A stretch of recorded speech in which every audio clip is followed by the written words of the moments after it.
So, anong sinasabi mo? Sumusuko ka na? Gusto mo nang itigil to? Nahirapan na ako. Pero that doesn't mean na mag-give up na ako. Andrea, naniniwala ako basta't mahal natin ang isa't isa, malulusutan natin ito.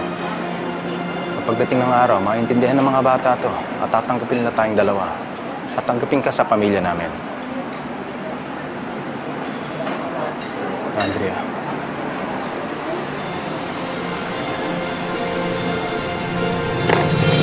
Ay!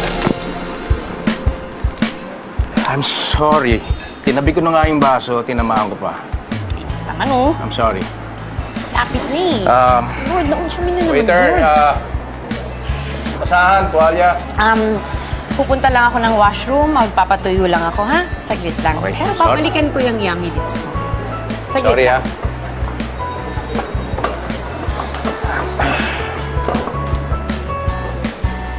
Ang dumi. Ang lapit na 2 inches na lang. Smack na yun.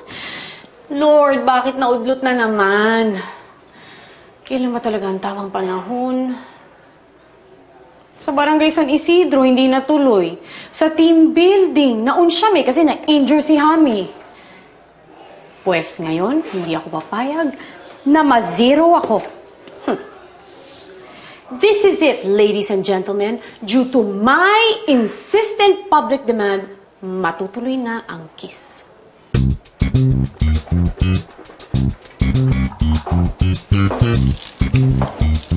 Patingin ka na sa doktor, miss. Sakit iyang kinakausap ang sarili.